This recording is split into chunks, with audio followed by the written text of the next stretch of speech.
In this video, I want to walk you through the first Descendant, which is a completely different game. And I know what you're thinking, Pip, this is a Helldivers 2 video. How does that even make sense? Trust me, it makes a lot of sense.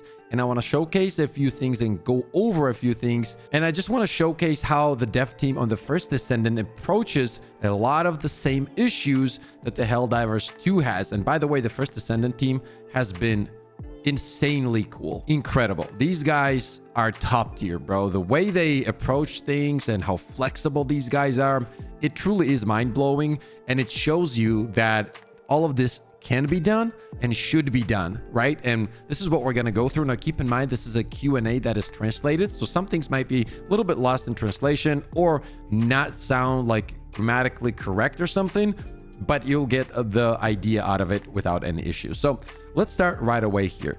You will see that they're talking about some overpowered stuff. So let's take a look at the question. Have there been any changes in development direction or operational policies, such as handling character OP, means overpowered characters, or content structure design? Speaking of overpowered, first, the strength of the current OP builds that players are using. First of all, they acknowledge that there are overpowered builds, and trust me when I tell you, there are overpowered builds in this game, and they're a lot of fun, by the way, is within our expectations. However, the speed at which they are advancing is much faster than we anticipated. And this is key here when they say these things, that, for example, the advancement speed is not something they anticipated. And I will explain why here in a minute. Before the service launch, we thought we would only need to address how the content would handle these powerful builds in Season 1, but we had to consider it as early as the preseason. We had no choice but to keep thinking about that, what kind of content would accommodate this in Season 1. Additionally, the direction of the builds turned out to be somewhat different from what we expected. We anticipated that a more diverse range of builds would be used, but ultimately the dominant strategy became one that overwhelmingly increases damage output to skip patterns and reduce time. You could say that the average player spec has skyrocketed more towards offense than defense or utility. So what this means is they didn't expect people to build so many overpowered glass cannon builds, and essentially a lot of players were doing that, which meant that it was so overpowered that they were skipping boss phases, right? Even I had a glaze sniper build which could completely skip some of the boss phases, and you can melt them within like 10 seconds, which is a lot of fun, and it was incredibly strong. Still is, I mean. Although we didn't foresee it, looking at the situation, it was inevitable. Players always tend to seek the most efficient methods, and builds that allow for rapid repetition naturally appear more efficient, which has resulted in extreme damage increasing builds becoming the norm. So you see the difference here? They understand how the players think. They understand that we're always going to be searching and wanting to utilize those stronger and more powerful tools, and they're okay with it. Now, I'm going to keep reading here, and you will see that they're not even mentioning a nerf here. Therefore, we also shifted our direction from various gimmicks and diversity to quicker battles, more monsters, and more loot. Overall, we aimed to eliminate gimmicks that forcibly consume time. For example, the gimmick of consuming shields while escorting has been completely removed. So now let's go over this sentence. Therefore, we also shifted our direction from various gimmicks and diversity to quicker battles, more monsters, and more loot. So even though that they're talking about these overpowered builds, glass cannon builds, crazy stuff that players are coming up with, what are they discussing? They're discussing how to increase the monsters, how to increase the loot.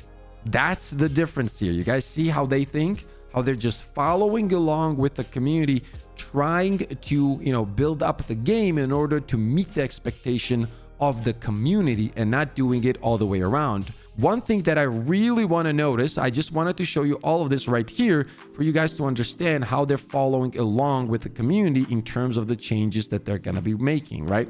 But now let's take a look at the weapons, because I want to talk about this, right? This is very important. Right here, I think you'll see he's asking about the ultimate weapons, which is essentially the most powerful weapon rarity in the game. So they have like unique perks, and some of them, I would say most of them are not that good, right? So let's take a look at what they have to say at this. I want to ask about ultimate unique weapons. Except for a few weapons, their usability is quite low. Are there any plans to improve the existing low utility weapons in addition to adding new ones? Now, this is a very, very similar situation to Helldivers 2. Like, this question will resonate with a lot because we have tons of weapons in Helldivers 2, for example, that people don't use. They just don't use. If this was the dev team on Helldivers 2 part, what would they do? They would lower the unique weapons, meaning not lower, sorry, nerf the unique weapons that are used compared to other weapons. However, let's take a look at how these devs respond to the same kind of situation. To be honest, I was going to show the results later rather than just talking about it because I thought you wouldn't believe it. But I'll tell you in advance, we're preparing a rework and balancing update for all of them. All weapons and descendants that are currently deemed useless will have their time to shine in Season 1. Major changes are planned for Ajax, Blair, and Jaber. Like, these are the descendants for all the people that don't play the game, classes, but they're also talking about the weapons. So all of them are getting buffed or changed across the board so people start enjoying the weapons that are not used currently. And that, ladies and gentlemen, is how it should be. You can read through all of these Q&As. You can read through the patch notes, whatever it's going to be. There's not a single mention of a nerf unless it is literally game breaking. Unless it is game breaking, they don't do that. Not only are they talking about like amazing changes to the game, every single change that is here is ridiculous, by the way. They're even changing the way you create builds and upgrade characters.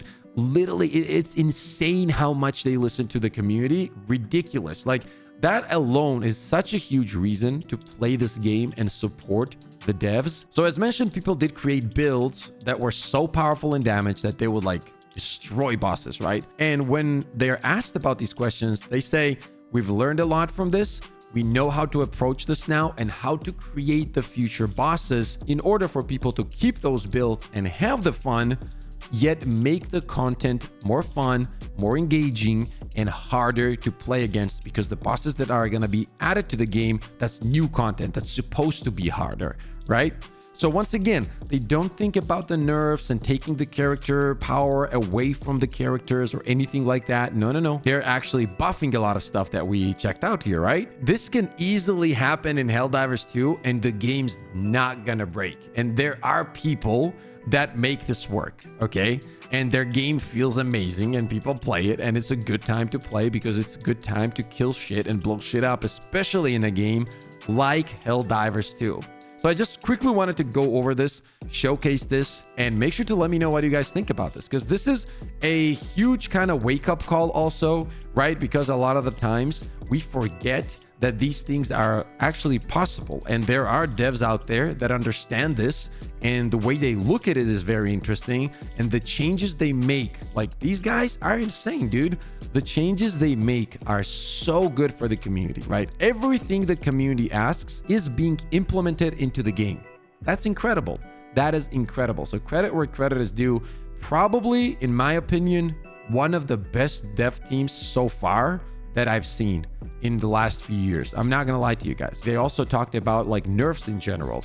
And they said, if we are ever nerfing a weapon, don't worry about it. It will not be a nerf, it will be a change. And if we make that change to that weapon because it is in some way, maybe not intended or game breaking, we will make sure to change it in a way that it will become even more powerful in different ways. And the reason for that is that we value the time that you have invested in our game. That was their statement about like changes and nerfs, guys. That is insane that the devs look at the game that way. And that is the kind of approach they have to their community. And that's why this game is just gonna pay off in a very, very good way for them, because people react to it. People want to support that. People want to play those games because they're looking towards the future. They're excited about the future. You know what I mean? They want to invest into the game because they know that the time and the energy that they invest into the game will not be mistreated. And that is a huge, huge deal for any gamer out there. Those are just facts. You know what I mean? Just facts. That means that they do respect your time invested into the game. They see that you're having fun and they want you to keep having that fun and change the game for the better. I know this was not like a normal video. We just went over some stuff in a completely different game, but I truly believe this was a super interesting topic. So I wanted to share with you guys all of this. And please make sure to let me know what you think in the comment section below about this. Do you agree with it? Do you agree how these devs think, how these devs act when it comes to these changes? Or do you agree with the Arrowhead dev team? I would absolutely love to have this discussion in the comment section. I'll try to answer as many as possible. Thank you for all the love and support as always. Stay positive, stay disciplined, and I'll see you all on the next one. Let's go! Let's go, baby! Let's go! I mean, we literally have the best community of all time. Oh! Oh, he got no scoped!